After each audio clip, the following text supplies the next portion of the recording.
Punten Pak Maman, karena abdi ge kenal cara Pak Maman, atas nama pribadinya atau atas nama legislatifnya? Punten, kita harus fair dulu. Oke. Iya, langsung komunikasi Enggak, aja perlu ya. tahu. langsung. Ini Ya. perlu tahu artinya apakah atas nama dewannya atau memang atas nama pribadi? Begini, sampai saat ini saya belum menjadi anggota DPRD. Sudah tidak menjadi anggota DPRD dan belum menjadi anggota DPRD sampai saat ini. Dan Saya mendengarkan kabar bahwa di sini terdapat perbedaan antara izin awal dengan izin yang sekarang. Apakah betul seperti itu, Pak?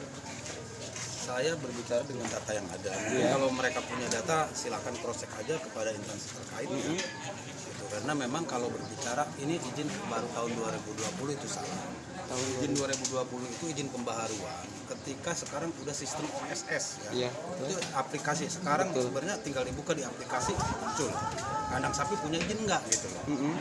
Nah, itu izin pembaharuan. Sebelumnya tahun 2015 itu izin dulu kan masih manual ya. Situ gitu kan masih manual. Kalau sekarang sudah pakai barcode. Barcode ya, Pak ya. Artinya di sini ada perubahan revisi ya terkait dengan set plan-nya, Pak, gimana, Pak? Apakah ada Nah, itu perubahan set sesuai plan? perkembangan kami selalu ajukan per tahunnya, per tiap tahunnya. Oh iya. Barusan hubungi Tata Ruang. Konon kabarnya bahwa sampai detik ini bahwa perusahaan ternak yang ada di wilayah ini belum pernah mengajukan revisi kepada Tata Ruang. Saya melalui Kabid tadi. Apakah betul demikian, Pak? Kabit Tata Ruang ya. Betul. Barusan saya hubungi beliau. Mungkin Tata Ruang kita belum benahi. Gitu aja. Belum benahi, artinya belum ada revisi set plan Tata Ruangnya. Kalau set Tata Ruang belum ada revisi. Karena memang ini kan baru. ya. Oh, berarti baru ya? Baru. Penambahan. Berarti belum direvisi kan? Belum direvisi. Bapak sudah proses ya, Pak. Prosesnya kan Bapak ini sudah berjalan dari 30 ekor kanon kabarnya. Bapak sudah membuat 200 ekor. Apakah betul sedemikian, Pak? Izin itu tidak bisa parsial, tidak bisa sepotong-potong dengan izin yang sekarang dibuat. Saya baca tadi bahwa izin sesungguhnya, izin operasional itu baru 2020. Saya baca itu izinnya sesungguhnya di Jakarta Timur, yang kapasitasnya hanya 30 ekor. Maka saya coba telisik, ternyata di sini ada kejanggalan, ada manipulasi data. Kalaupun misalkan diperpanjang 2020, tentunya izin HO itu harus dibuat kembali. Itu prinsip mengacu kepada Undang-Undang Nomor 32 Tahun 2009 tentang apa? Tentang dampak AMDAL lingkungan. Maka saya berharap kepada kawan-kawan media menyuarakan masalah ini baik ke lingkungan hidup, ke bupati dan provinsi, bahkan kementerian. Kami akan menghadap ke sana. Kita perlu dukungan kepada kawan-kawan media. Pada prinsipnya kami aktivis Front Pendamping Rakyat akan terus mengawal tentang persoalan ini. Terima kasih.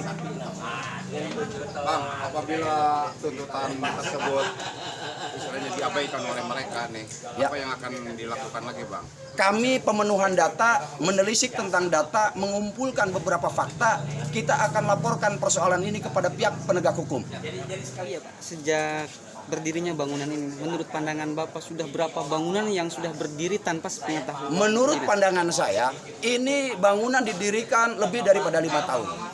5 tahun ke belakang, ini bangunan telah terjadi atau pernah dilakukan untuk usaha ilegal. Dalam hal ini adalah pengoplosan oli palsu yang pada waktu itu pernah diungkap oleh pihak Polres Pandeglang. Tentunya itu ditindaklanjuti. Dan saya pada waktu itu dengan kawan-kawan aktivis, dengan Pak Abdul Alim mengawal. Dan alhamdulillah itu terbukti bahwa ternyata di sini tidak sesuai perizinan. Perizinan kandang sapi ternyata di sini ada kegiatan pengoplosan oli palsu. Dan saya bisa pertanggungjawabkan itu. Karena waktu itu ditangani oleh pihak kepolisian. Terima kasih. Harapan Bapak sendiri dengan kejadian ini, Pak? Kalau harapan saya 1000% ya, bukan 100. Harapan saya perusahaan nggak usah ego. Kecuali tuntutannya berlebihan, ini rasional. Harapan saya kepiawaian perusahaan harus dilakukan untuk lingkungan. Apapun alasannya, ini pemiliknya orang Tionghoa, keturunan Tionghoa. Beliau dari sana itu usaha. Paling tidak harapan saya rangkullah lingkungan, segala bentuk keinginannya kabulkan bagaimana baiknya. Itu harapan saya. Perusahaan kantongi izin ini nggak operasional, Bang? Kalau izin operasional, karena kita sempat ngobrol dengan pihak Andalalin, yang jelas ini belum keluar izin Andalalin. Mudah-mudahan omongan saya tidak hoak. Artinya belum ada perevisian ya sampai saat ini ya. Karena ini harus, kalau berbicara izin operasional, ini harus ada izin andalalin. Dan itu ketentuan hukum yang berlaku. Dan itu nanti kita serahkan kepada pihak kepolisian. Ya. Kalau 200 ekor saya rasa ini kalau rata-rata paling di 50 Pak. 50 Pak, berarti bisa dicek Pak. izin awalnya 30 ekor. 30 ekor. Izin awalnya. Gitu. Tapi yang di bawah Bapak 50 ekor. Paling 50 ekoran. Perkenalkan Bapak, nama siapa? Muhyiddin. Di sini sebagai tugas apa Pak? Saya sini untuk menembak. Pak, pertanyaan langsung saja. Kira-kira tertanggal 29 Juli 2020 ada berapa di kandang yang per hari ini? Yang sekarang ada 400 ekor. 400. Sekali lagi Pak, berapa Pak?